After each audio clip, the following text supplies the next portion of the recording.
Hey everyone, what's up and welcome back to my YouTube channel. As you can see, Wife Talk is back again. We have another episode and I am so excited to have Sis Onela right here on this couch. We are going to be talking about something that I believe has not only been on my heart for a while, but something that also affects a lot of us. But we just deal with it secretly and silently. And I believe that this video is going to be so freeing as we speak about your testimony. And I believe that we'll also be sharing God's heart in this video. So I'm very, very excited about that. Just before we get started, I just want to make sure that click that subscribe button, that you tap that notification bell, that you please comment below, share the video before it even begins, because it's going to be amazing. And more than anything, I just want to say thank you to BetterHelp, that's Better H-E-L-P, for sponsoring this video. I think it's really amazing that we can be talking about a topic such as this one. It is going to get heavy, but more than anything, we also need to give people the opportunity to find places that they could run to, especially when they experience things such as this. And that's why I think it's amazing that we're partnering with BetterHelp on this video. BetterHelp is an online mental health platform that provides professional therapy worldwide. If you're feeling overwhelmed or anxious or depressed, or you actually relate to some of the things that will be or that are said in this video, I really want to introduce to you and give you the opportunity to speak to someone who is professionally trained, where you'll be able to have one-on-one sessions right at the comfort of your home. All you need to do to get started is just fill out a simple questionnaire that will help assess your specific needs. And then you get matched with a therapist in as little as 48 hours. You can then schedule secure video and phone sessions, plus you can exchange unlimited messages, and everything you share is completely confidential. Join the 3 million plus people who have taken charge of their mental health with an experienced BetterHelp therapist. You can get 10% off of your first month at betterhelp.com/Buli. Don't worry, the link is down below. I love the fact that we've partnered with people who are going to extend a hand and say it doesn't just end here. BetterHelp will be there for you should you need them for their therapy, online therapy sessions as well. So that's awesome. Without wasting any more time, let's get into it. On today's topic, we are going to be learning about, I guess, your journey. And I guess the title speaks for itself about what we're going to be sharing about. But I just want you to, I always like it for guests to introduce themselves so that I don't, miss anything or leave anything out. It would be nice for you to introduce yourself and let everybody know who you are and what you do. All right, thank you so much, Buli. My name is Onela Sigobelwana. I'm a mother, I'm a wife, I'm a kingdom influencer. Yeah, I think that's just all about that's it. Me. Yeah, that's how I met her. I don't know how I stumbled across your profile on Instagram, but I was like, yeah, that's my kind of girl. Okay, click and follow. And I think it's amazing because I never expected to not only find your profile, but to be meeting you and having Wife Talks with you in this way. But I stumbled across a YouTube channel because she also has a YouTube channel, and I was watching this video, and that is what brought us here. If you wanted to know where we are, this is not the usual Wife Talk headquarters. We're all the way in East London because this had to happen. So without wasting any more time, maybe just share with everyone your a bit of your background, how you grew up, who you grew up with, and then also how you met your first partner. I'm a pastor's child. To begin with, I'm a pastor's child. I grew up being very active at church, and I've always, I think this whole influencing thing started when I was very young. But just because back then it was not out there, you know. So that's how I grew up. I grew up loving the Lord, serving at church, being very active. My whole life is based around church. I don't know any other life outside church. And it's only now that I'm growing up that I'm trying to find my way in other things as well, and try to learn other things as well as a young person. But my whole life has all been about church, school during the week, on weekends it's church, and if you're not gonna go to church, then you're gonna be forced. Like there's no other way around it. You just have to go to church. And that's where I also met my ex-husband. That's where I met him.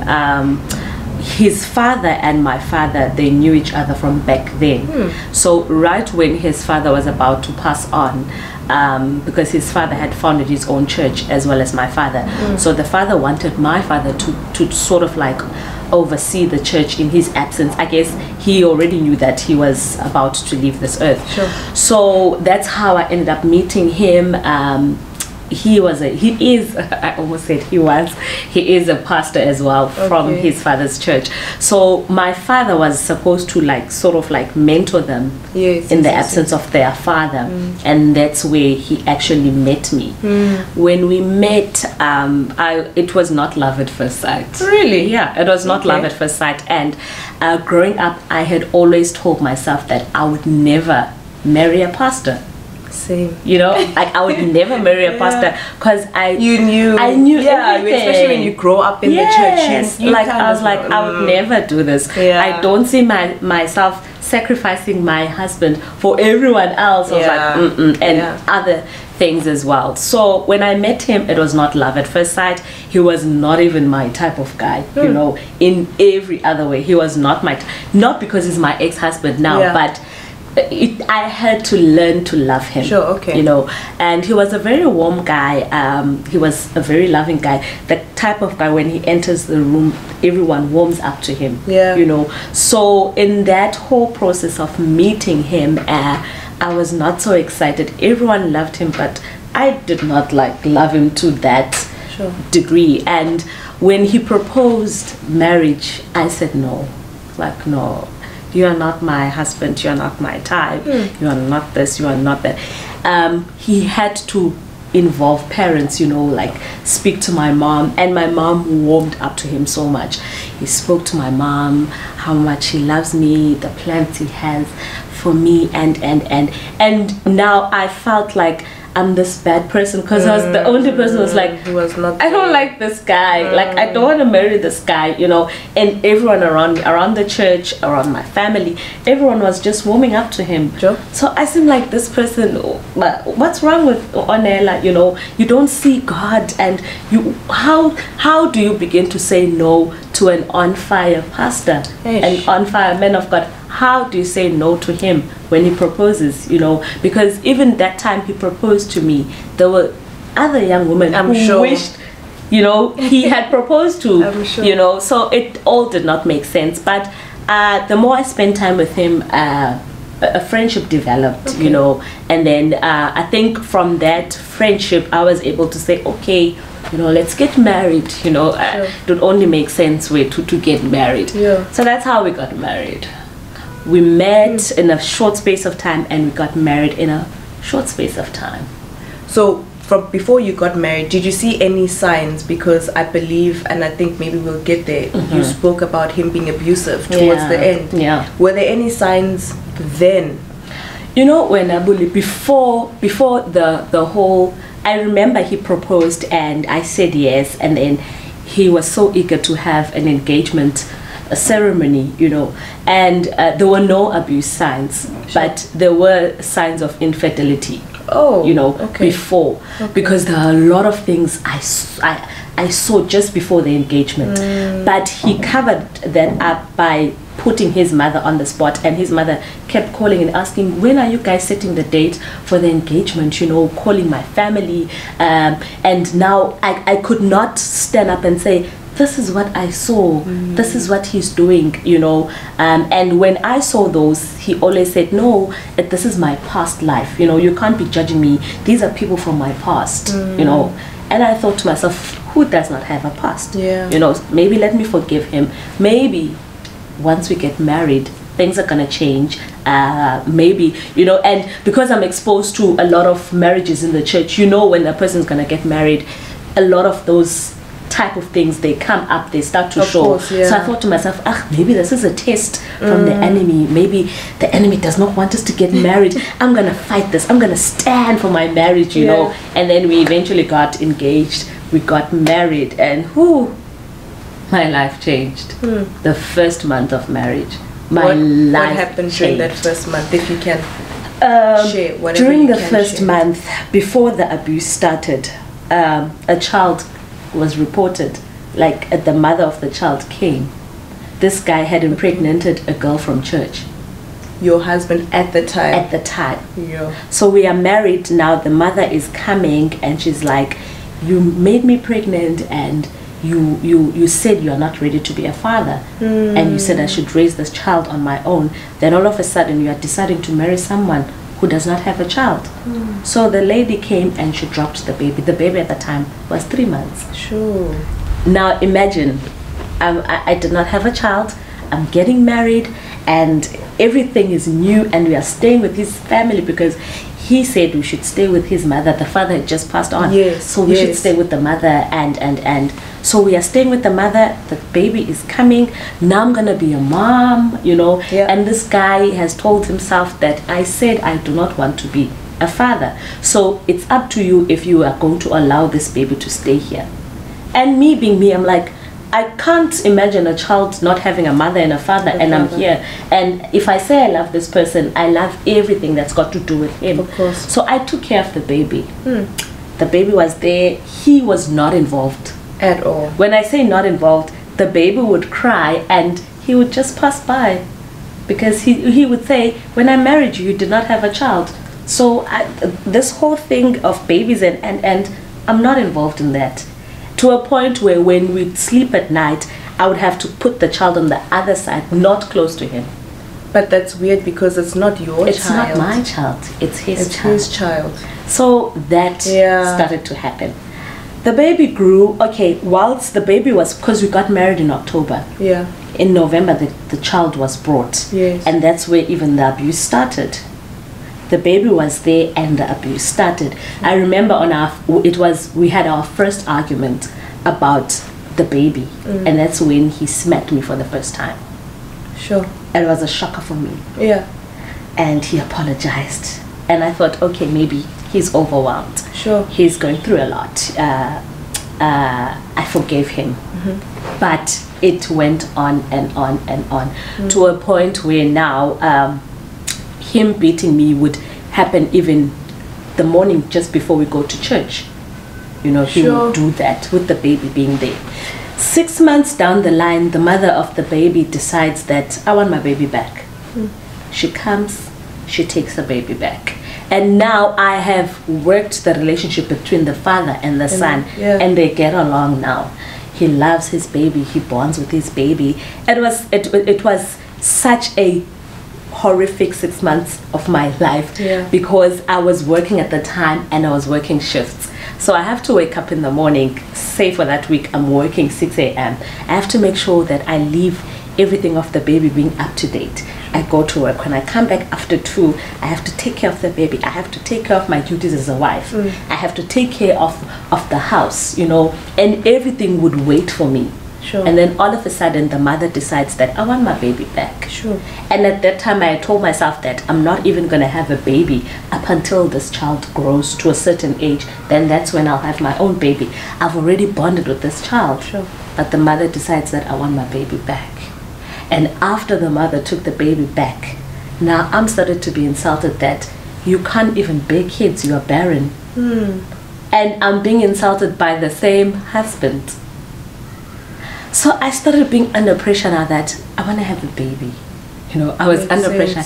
I need to prove it to him that I can conceive. You know, I need him to see that I'm a woman enough. But also, right after the child had been fetched, the beatings were there, you know, and it was terrible. And I think also the child being taken away at that time, it was good because I was then able to go home for the first time and say, I've had enough. This guy's beating me and I want to stay at home. Yeah.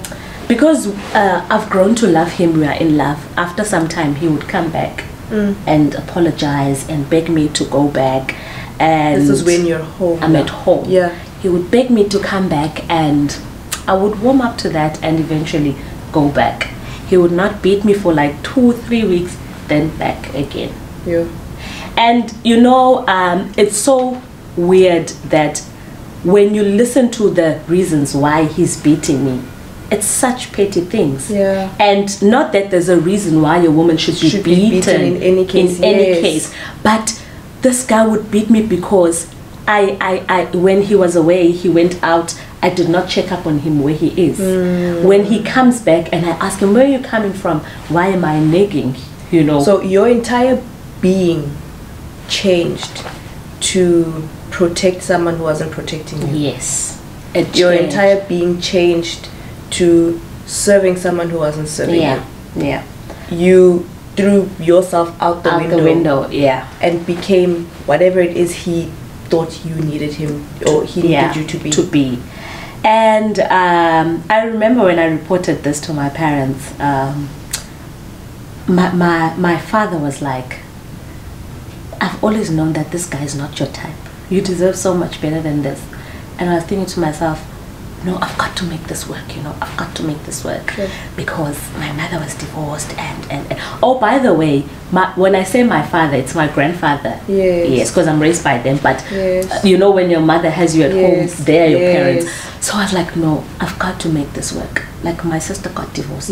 My mother got divorced. I can't get divorced. And I think that's a huge point, because you were overcompensating for something that happened to them. It is. Granted, nobody wants to continue the cycle of divorce, but at what cost? Sure. I had that in me, that this has got to work. Sure. And I would go back. I would try and work on my marriage. And I remember at some point my grandmother telling me that, marriage is not easy. Yes, I understand he beats you. I don't like the part where the beatings and all, but so you did share, or people were aware? I did. Who was aware? I did share with my grandparents. I did share with my mom. My mom is a very quiet person, like the type of person that you would report to her and she would be worried and she would not say but much. Not say anything. She's that type of a person. So I would speak to my grandparents, because there are more people who speak. So I used to tell them, but they would always say, the final decision is up to you. We are not going to force you to divorce this guy. In fact, my grandmother was not even speaking anything about divorce. That was my grandfather who kept saying, if you want to leave this guy, leave him. But at the back of my mind, I was like, so me too, I'm going to be a divorcee. So it's going to continue. Like, when is it going to stop? Because on my mother, we are 3 girls. Okay. So the first girl is already divorced. Then it's me, I'm divorced. And I'm thinking to myself, so even my younger sister, maybe she's going to go through this. No, let me stay in my marriage, Let me stay in my marriage. But that was the worst decision. The more I stayed, the more the guy abused me. Sure. To a point where I thought maybe moving out of his home would be so much better, because he would beat me with his mother being in the other room. And she's doing absolutely nothing. And right after beating me, Buli, he would go sleep with his mother. And I would sleep alone in our bedroom. And in the morning, I must wake up and do my makoti teas and serve them. So it would be now as if I'm serving a husband and a wife. And I'm just maybe the helper in the house. And the mother, not even in a single day, addressed this whole setup. I think that's also an issue that I have, because we get married to people, I guess, the people that we get married to, and their families say, no, now you are one of us. But even, like I've said, from my own experience, seeing it through people close to me, that ideally they want to merge families, but they're not trying to bring you in. No, they're not. They are protecting their own kids. They're not. I learned from that family. They are not. The guy would beat me up. I would wake up in the morning. Of course, I'm swollen. It shows. Yes. It shows when he was beating me up. But I'm sure you can hear as well. Yeah. I was crying, but not even in a single day the mother had come into our bedroom and said, stop. She has never done it. And what also used to pain me is that I'm not just being beaten by any guy. I'm not being beaten by a guy I met at the streets. Of course. I'm beaten by a guy who's a pastor. And I'm not just married into any other family. I'm married into a pastoral family, because also the mother is a bishop now at the time. Yes. So all of this is happening and it's in the church. But let's touch on that. Does that not build resentment towards the church? The church. We'll leave God maybe just for a second, but just the church, because then you'll find that there are people who say, actually, I don't like this institution because there are things that happen in this institution that are not corrected, that are not called out, and now it becomes a vicious cycle of things happening right under your nose, a place that's supposed to be for people where they are healed. The very ones who are leading are the ones who are perpetrating. So we're not resentful, dude. Was there any time where you're like, I don't want to smell church? You know, funny enough, it never got to that point. I don't know why. I don't know why. I don't know how. It was just focused at these people. I don't know why. I don't know how. But it never got to that point. And you know, I really don't know, because I even remember when we decided that we are going to move out. I started now becoming part of the sermons that the mother would have every Sunday. Like she would just quote a scripture, Proverbs 31, and read out the whole scripture, and then start talking about a daughter-in-law who would come and separate the son and their mother, that marriage would not work, like on the pulpit. You know. And I always like to say that you know when a person is talking about you, you know when they are touching on your story, and you have those sermons that it's not gonna work, that marriage is not gonna work, no matter if where you come from, even if you come from a pastoral family, telling yourself that you have God, that God in you will not sustain your marriage, you know. So I don't know how I did not become resentful towards church, you know. And funny enough that whenever she would have those sermons, I would have this peacefulness in me. I would not respond.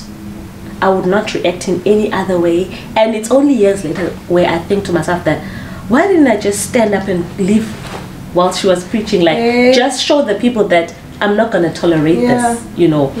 But when she used to do that, I would sit and after church, go back home, cook dinner, stay with these people. You are definitely better than the most of us. You know, stay with these people.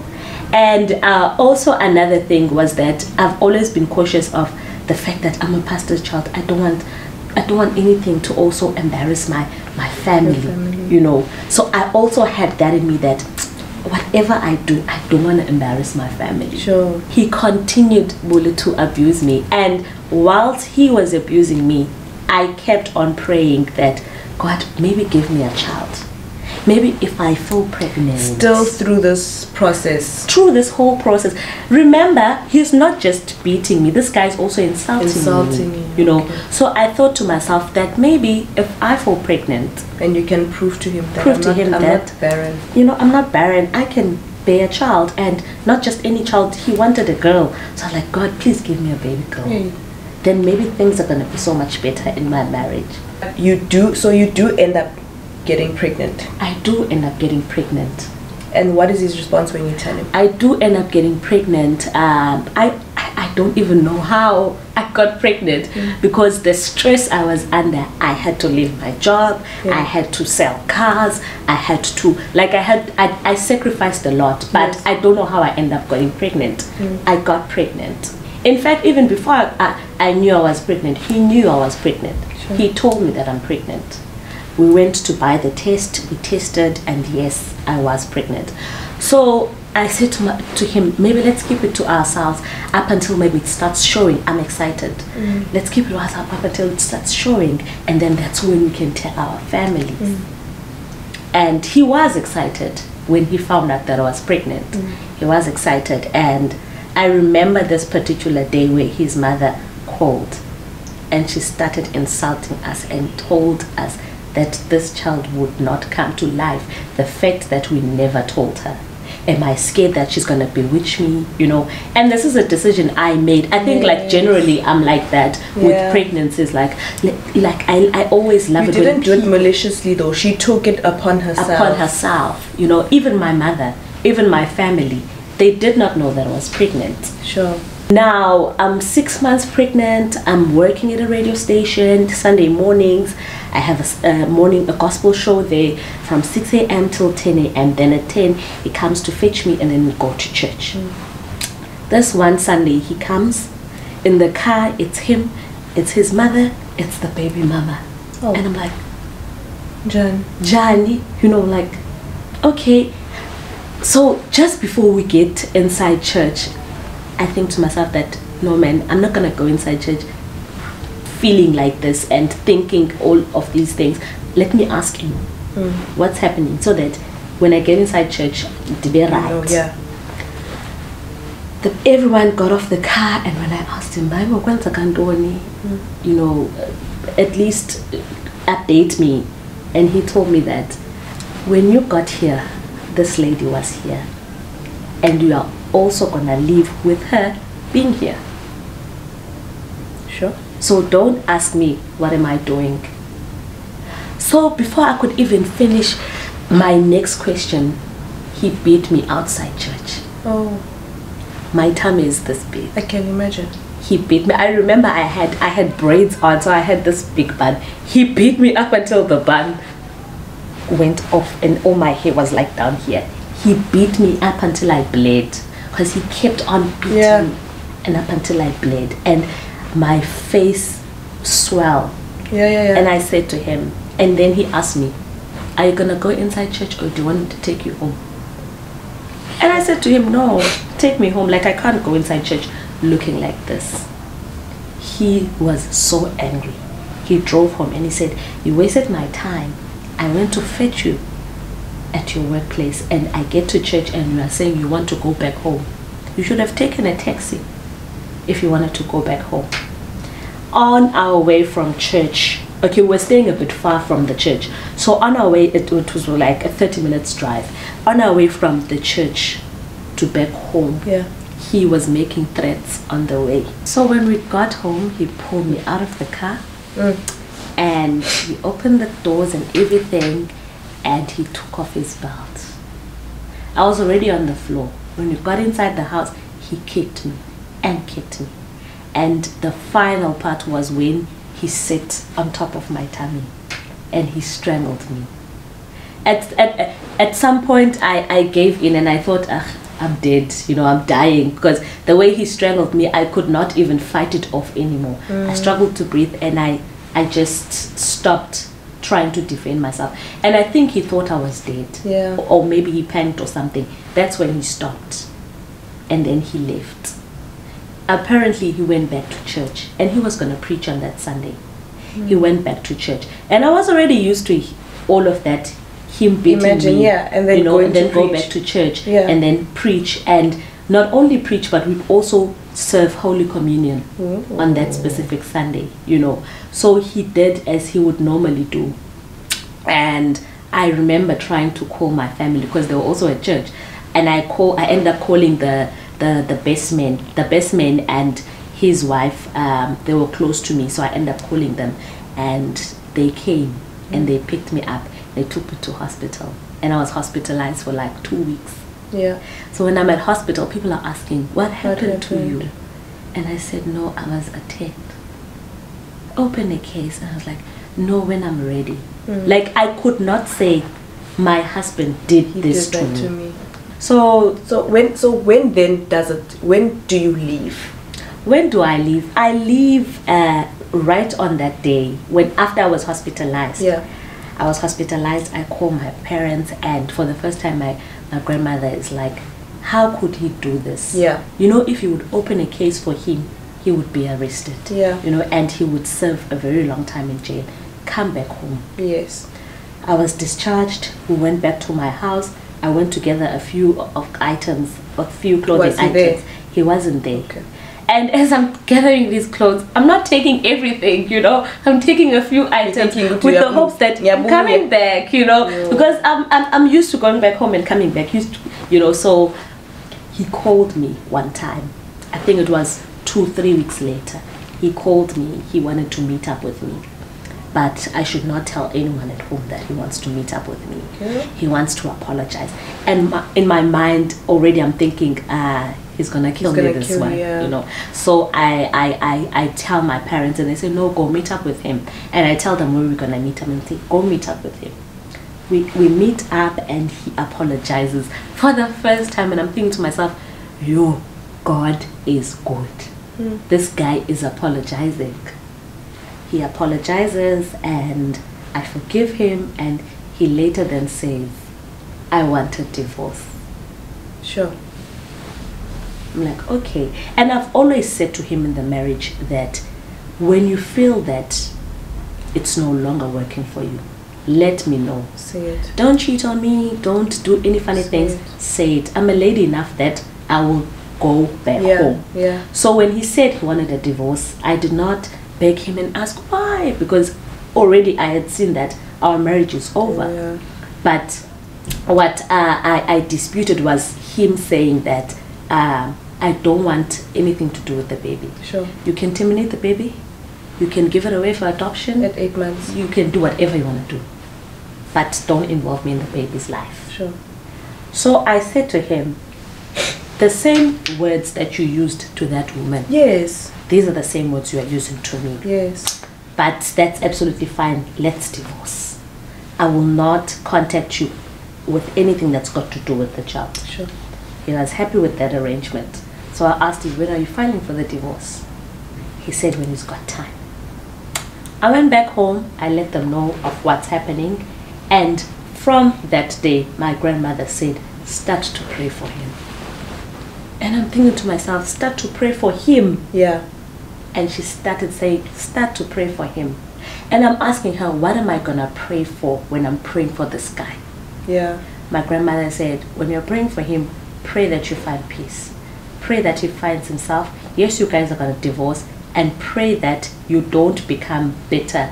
That when you're raising this child, you make this child feel that they were conceived not in marriage, in that environment.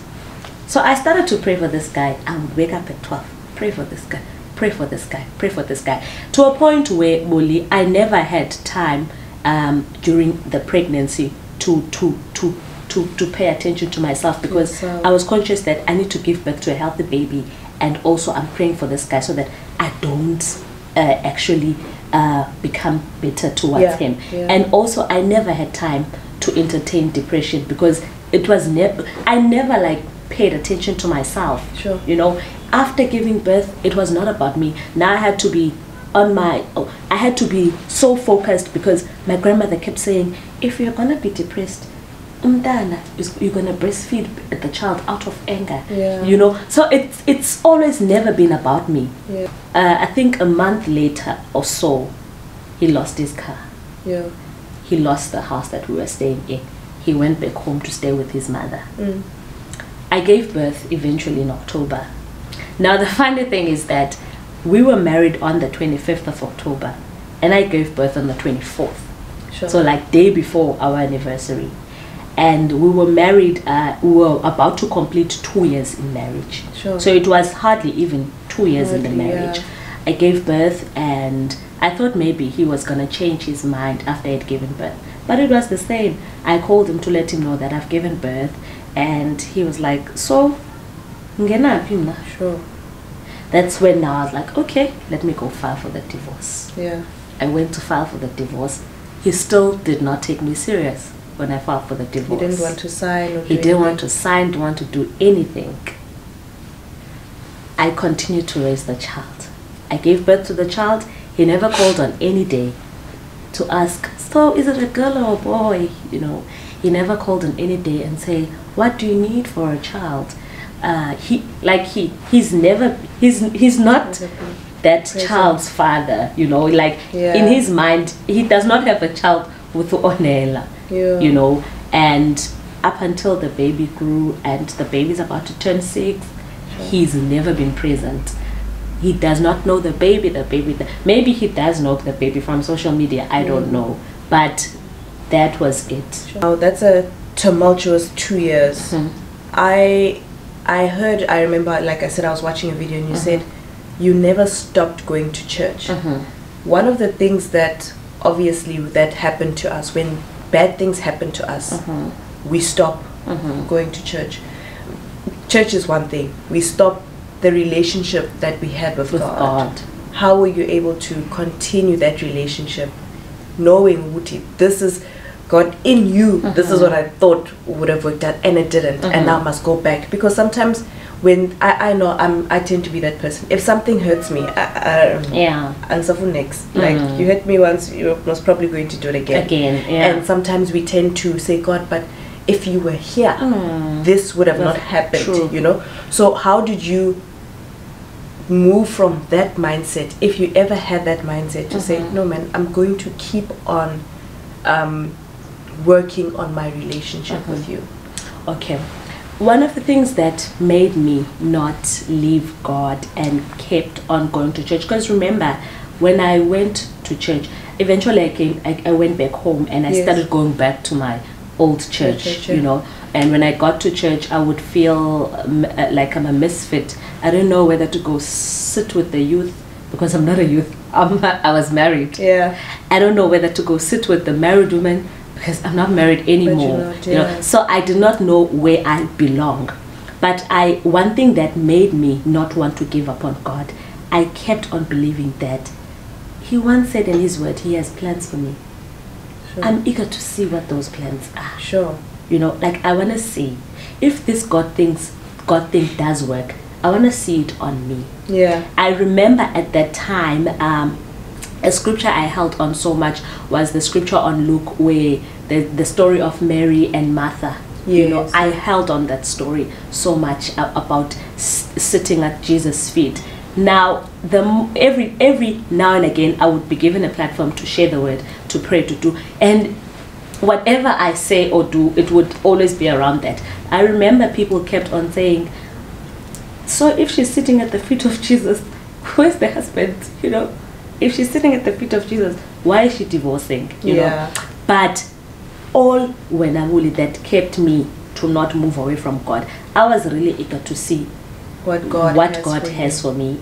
If people keep on saying, Uti, the Bible says He's got good plans for us, I want to see it on me. I want to see those good plans, because He says those plans are not for us to be harmed. So if I feel that I'm being this one is harmful, I want to see Him lead me to a one that is not harmful. Sure. So I continued going to church, and I continued praying to God, and it was never easy. Yeah. It was never easy. I went back home. I'm not working. I'm depending on my parents for nappies, for formula for the baby, for clothes for the baby. Yeah. But yet the Bible says this guy has plans for me. But I was really eager. I'm one person who's always eager to see things. I'm always curious. So I was really curious to see that. Yeah, even in this situation. You know, I want to see God prove Himself to me. I want to see if He really does have good plans for me. Sure. For before we even move on, for women who are in this situation now, what would they're experiencing the abuse, be it verbal, mental, physical, what would you say to them there? Because another thing is that, particularly in our Christian community, we always want to throw out, God hates divorce. True. But we are sitting in situations that are no longer serving Him, because ultimately marriage is also there to be a reflection of God. True. It's there to serve Him. It's there. It's worship. It's honor. A good one, not a perfect one, but a good one. So there are those people who are probably stuck in a situation because they look to the left. Your main reason was, I don't want to be like my mom and my sister. For them it's, but God hates divorce, and they're struggling with that, particularly as Christians. What would you say to them now? Okay, you know, one of the things, Buli, that I've realized is that we have situations that we feel we can speak to God, or we can take to God, and we have situations that we feel like, I don't think God can handle this. You know, I don't think God can take me out of this. I don't think God can actually solve this whole thing. You know, when I want a husband, I can pray to God for a husband, but I can't tell God that the husband that I asked for from you is beating me. So for women in that position, I want you to not stop going to God. be so honest to God about your feelings. That's one of the things that I feel also helped me. When I go to God, I don't go to God as though I'm going to some idol. I go and speak to God the same way I speak to you. I don't wait until there's no one and then I start to go and kneel and put a shawl on my shoulders and then I start saying all these big words, all these powerful prayers. I go to God and I tell God that you have disappointed me now. I'm finding myself being the talk of the town. I'm finding myself people speaking about me, because I believe one of the things that made me have that message, it was those continuous prayers, going to God back and forth, going to God back and forth. Because when we say marriage is from God, it's an institution from God, we can never master what to do in marriage unless we go to the one who has created marriage. So sometimes when we are in those situations, I don't want to hear God, but I want to hear what Buli thinks about the situation. I want to hear what Onela thinks about the situation, but I'm not interested to hear what God thinks about the situation. And sometimes, because a response Kabuli is going to be fast, because you are here right next to me, I'm saying this and you're going to respond now, but when I go to God, I'm going to have to wait for God to respond, and sometimes he's not going to respond now. But I want to say to those women, continue going to God. Continue going and asking God about your situation, because he's not a God who's only present when things are going well in our marriages, in our lives, but he's also present. And I know that what I'm saying to someone who's going through it, it sounds as if, there they go again, God, spiritual, it sounds like that, but honestly speaking, it is like that. If we are all able to be open to God about what is happening in our lives, he's also able to tell us what to do at that particular moment. Ideally, it's about God instructing you whether it's instructing you to do A, to stay, to leave, to hold on, to pray. Ultimately, you are saying it's for God to lead you, because you cannot say the situation is 1 + 1, get up and go. Ideally, that's what you're saying. Sure. It's painful. Sure. It's hard. It's difficult. It can even cause you to not want anything to do with God. I can imagine. But trust me, when you go to him and you get those instructions, years later, you'll understand why he said to you, stay at my feet. Before we move to restoration, I think another thing I think that just came up in my heart is that because this marriage is supposed to glorify him, what glorifies God is what is of him. I don't know if that makes sense. So if it doesn't, if it's not glorifying him, if it doesn't look like him, the word of God says, should my children ask for bread, I will not give them a stone. True. And I think we need to take that to say, even though we desire this, God is not going to give us that. If it doesn't look like what his heart is for you, then seek him and say, Daddy, this is not working out for me. It does not look, particularly I think, you having your reasons which you shared, but there are those people who are probably stuck almost in like cement, because it's like, but at the same time God said I mustn't do this, but I don't think that God is that bad to say no, but stay and die. It must glorify him, and if it doesn't glorify him, he will find a way. True. He will find a way. And I like the fact that even though you couldn't do it, your ex-husband did it for you. That's true. So he will find a way. Let's talk about restoration, because I think that's also a huge part of the story. Restoration, you keep going to church. You keep going to church. You keep going to church. I believe you even said that, who would want me because I have a child? I'm a divorcee.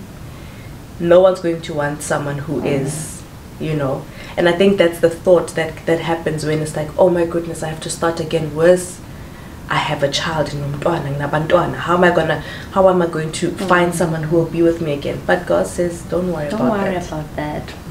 And he brings someone your way. How did your husband find you? And maybe you can share that. And how did your love story begin? Okay. So at the time I was pregnant, I came across my current Mamfundis. Remember, I was working on radio, and yes. So as I was working on radio, I remember it was Women's Month, and I invited 4 women to come and speak because it was Women's Month. Okay. So that's where I met her. And something in me, when I had met her, something in me said, tell her your story. Tell her your story. But I thought to myself, let me not do it. Because she was speaking about a woman of strength. Her message was about that. But I didn't tell her. That was in 2016. I didn't tell her. Sure. And only in 2018, now I'm still working on radio, but on a different radio station. Okay. We're going around churches campaigning because we're going to have a big show. Okay. So we are campaigning for people to come and attend this show, and I come across her as I get to the church. She's shocked that I've been thinking about you, and she's like, I need to take your number, and we speak, and we catch up. I need to find out how's the baby, how's the marriage, And I'm like to myself, yeah. If only you knew, because at the time you met me, I was staying at home, but I'm wearing a ring because you were still wearing the ring. I'm still wearing a ring. I went home in July, and I met her in August. Oh, so I'm like, yeah, if only you knew. Yeah. So I went to the church. When we went to the church, as I was standing there in front speaking, the pastor made a joke. He likes to joke, so he made a joke asking, where are the gentlemen in the church?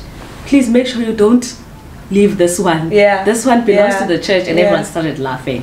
And my husband took note of me that day. I remember after church, he came to me. He was in the media department. He came to us and he said he needs to take a picture of all of us. We were 4, so he needed to take a picture of all of us. So I remember as I was posing, I was like, I was so free, nothing in me says, maybe this guy's looking at me. And remember, in my mind, I don't have that thing that men are even looking at me. I don't have that thing. At that time in my life, I'm all about, I want God, and that's all I want. Sure. I want God, I want money, I want a good job, and then I'm going to raise my child. That's all. I don't want anything else. So we exchanged numbers with my mom, Fundesi, and then a week later, she called me to meet up so that we catch up. So the day that we were going to meet up on, she tells me months later that the day we were going to meet up on, the husband said, that the Mfundisi said to him that there's something about that girl that you're going to meet up with. There's something about her. I don't know, but there's something about her. And apparently the pastor went to call his brother, because my husband is the pastor's brother. So it's like my whole life is centered around pastor. Hey. Wherever I go. So the pastor calls the brother and says, there's something about that girl. Please make sure you speak to her. I go to Mamfundisi, I tell her my story. She's shocked. We started right from that day to have counseling sessions, because she also does counseling sessions. We started having counseling sessions and going through my restoration process, praying together, sharing my story, getting into the depth of everything that I went through. And right in that process, my husband on the other side is doing research about me. Sure. Asking Mamfundis, who's this girl?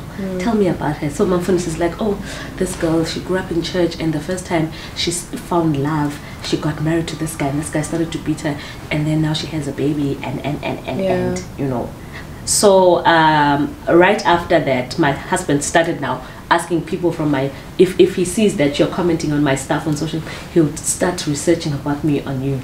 So to fast forward the story, on that current radio station, I invited Mamfundis to come again. Okay. So I shot a video of her and I posted it on my social media. So my husband sees that and he sends me a DM that, excuse me ma'am, can you please send me that video because we need to post it on the church page, And I'm like, oh, okay, but I can't send it on the DM.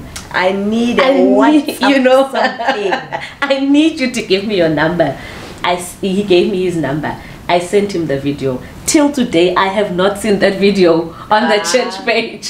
Till today. So he started chatting with me, every morning. He used to wake me up with a Bible scripture. I'm thinking, this guy, he's on fire. But at that time he's doing that, I thought he was someone who's married, you know, when like it never dawned to me that this guy is single. And really? At church he used to play with kids, so I used to think that he has a child, he's married. Sure. I never thought that he's interested in me. Sure. Until one time, and he used to call me, he used to tell me his story, share his life with me, but I never thought he's single, you know. Really? And you didn't care to ask? No, I never cared to ask. He would share his stories and I'd always be like, oh, okay, no, I'll pray together with you on this one. You know, I was a sister from church. Sister. I was a sister from church. Until one time he said to me, he needs to meet up with me. Sure. It was after church. Now, what I used to do at that time in my life, I strongly felt that in my spirit that now my time to serve at my own church was over. Okay. Because I had reached a point where I said I need to be under a church and under a pastor who's not my father. Oh. I need to find my calling. I need to find my purpose. And I don't fit here at church because remember I said to you I felt like I don't fit in because my churches, those churches from those olden day churches where divorce, they don't compromise. Like if you're divorced, one side, you know. So they did that and I felt that they don't cater for divorce. I need to look for a church that caters for people who are divorced. Sure. You know, when they preach to us, they preach a message of healing. Yes. So I was in search of that church. So I would be at my church this Sunday and then the next church I would see which church should I visit. But for some reason I enjoyed visiting this church that I'm at now. I enjoyed visiting it and I would visit it. So this Sunday I did not visit the church. I went to my old church. Then he called me and said he needs to meet up with me. We eventually meet up. It was a day like this. It was in August and the weather was this bad, you know. We met up and we decided to go get coffee. And even as we are having the conversations, nothing in me says this guy is interested in me. Wow. Because remember when my ex-husband told me that he wants to divorce me, some of the things he said was that no one will ever look at you. Sure. No one who will marry someone like you, who will marry someone who's divorced. You are divorced, you have a child. No one will ever marry you. He even said you are damaged goods. So as I'm carrying on with my life, I'm like, sure, I'm those damaged words goods are almost were etched in you. Yeah. So even when I was driving with my husband and we are having a conversation, I'm like, I can't, you know, I'm just traveling with a guy. And we parked and I was like, okay, so why are we here today? Why did you even come and see me? He tells me that next year in March I want to get married. I'm like, you're not married? Like, yes. I'm like, oh, nice. I want to get married and I want to get married on my birthday. Like, oh, wow, that's so nice. Yeah. So who's the girl? Oh, that would be so nice. And it's like, because he's a closer man. Yeah. He's not going to go down on his knee. Ooh. He's like, you are the girl. I'm like, I can't be the girl. Do you know me? You know, you don't know me. You don't know who I am. You don't know where I come from. Yeah. I'm damaged goods. I said that to him. Sure. I'm damaged goods. I was married. I have a child. And my child is fatherless. So, can you see what Dizanando? Yeah. And he said, I did a research on you. Yeah. I know everything about you. And I'm ready. My goodness. I know that now I'm going to have a daughter. Sure. I know that now I'm going to marry to a woman who was married before. Sure. And I said to him, And remember, my husband was wearing a suit and sunglasses. He smelled good. He looked good. He was driving a good car. I was like, no, this is the enemy. Yeah. I saw it. This is the enemy. I can never be liked by a guy like this. I said to him, okay. And I went back home and I stopped talking to the guy. We stopped communicating. And you could see that he's trying. I remember at some point I blocked him. I was like, devil, get away, you know. But I kept on praying, God, is this the guy for me? Is this the guy for me? Is this show me, give me the sign, give me the sign. God would give me all the signs I'm asking for. But it was still in me that no matter how many signs God can give you, you are damaged goods. Not you. Until in October, remember the counseling sessions were also going on. Yes. You know, until in October, eventually I got a clear answer and I told him that okay, God says yes. And soon as in as much as I got a clear answer from God, I told him God said yes. And I was like, oh wow. And I said, but let's go to the pastors and tell them now, because I wanted security in case this guy decides to play me, in case this guy does something to me. Let's go to the pastor now. Let's go tell the pastor. And I was like, no, we didn't make an appointment. And I said, even if he's busy, he will make time for me, you know. And we went and we drove and we told our pastors that at that time now I was already inside the church, their church. I had joined the church because after he proposed, God confirmed to me that this is the church. And every Sunday that I would go there, they would talk about restoration, and they would preach the message that even if you are divorced, even if you like, they made room for you, for me, you know. And I later also, as after joining the church, I later realized that like I would sit next to someone, they'd be like, do you know that I was married on that this side? Do you know that I was married on that? Sure. It became a norm, and you could see that these people are restored.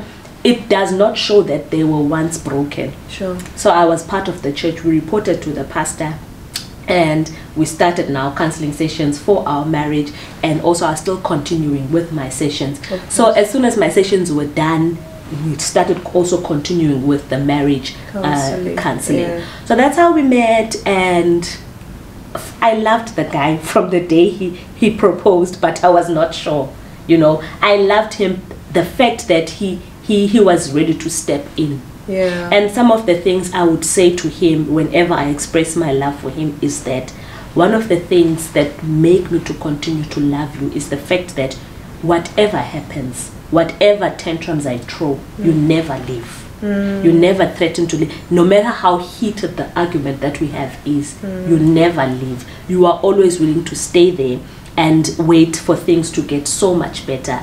You came into my life, and I never thought I would be able to love someone again. And even that process of getting married, it was not an easy one. It's not easy marrying a divorcee.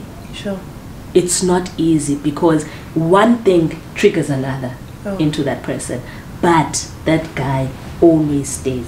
He makes sure that he does not move an inch up until I am fine again. Sure. So that is our love story, and our union is growing, and you passed the 2-year mark. It was a biggie for me. I can imagine. It was a biggie for me, Buli. I even said to him, I even asked him that, can't we do a 2-year anniversary vow renewal? No, I don't have money for that. It's like, no, I don't. I begged him because I was like, baby, you don't understand. My mother never reached 2 years. My sister never reached 2 years. I got married and I never reached 2 years in my marriage. Can we do something big? And I was like, no, baby.